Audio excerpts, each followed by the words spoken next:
Hi friends, ഇന്ന് നല്ല ആവോലി കിട്ടിയിട്ടുണ്ട് കേട്ടോ. അപ്പോൾ ആവോലി ഫ്രൈ ചെയ്യാമെന്ന് കരുതി ഫ്രൈ ചെയ്തുകൊണ്ടിരിക്കുമ്പോഴാണ് ഒരു ഐഡിയ തോന്നിയത്.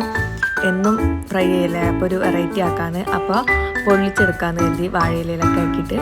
അപ്പോൾ അതിനായിട്ടൊരു പാൻ വെച്ച് വെളിച്ചെണ്ണ ഒഴിച്ച് അതിലേക്ക് സവാള അരിഞ്ഞത് ചേർത്ത് നന്നായിട്ടൊന്ന് വഴറ്റിയെടുക്കണം. അപ്പോൾ ഇതുപോലെ നന്നായിട്ട് വഴറ്റിയെടുക്കാം.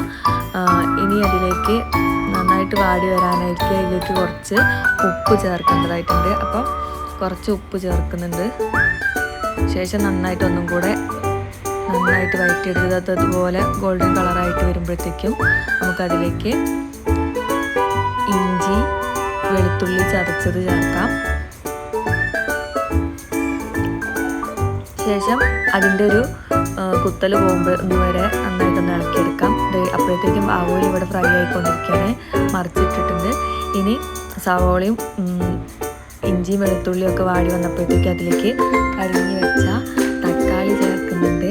ശേഷം കുറച്ച് മഞ്ഞൾപ്പൊടിയും മുളക് പൊടിയും കുറച്ച് മല്ലിപ്പൊടി എന്നിവ ചേർത്ത് പിന്നെ പച്ചമുളക്. അപ്പോൾ എരിവ് കുറച്ച് കൂടുതലാണെന്ന് തോന്നിയപ്പോൾ ഒരു മുളകിൻ്റെ പീസിന് എടുത്ത് വെച്ചിട്ടുണ്ട്. അപ്പോൾ അതൊക്കെ കൂടെ ഒന്നും കൂടെ ഇളക്കിയെടുക്കാം. എന്നിട്ട് വലിയ ജീരകം ചേർക്കുന്നുണ്ട്.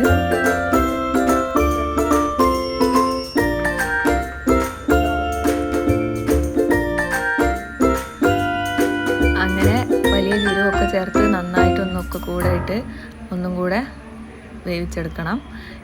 ശേഷം കറിവേപ്പിൻ്റെ ഇല, മല്ലിയില എന്നിവ ചേർത്ത് മസാല റെഡി ആക്കിയിട്ടുണ്ട്.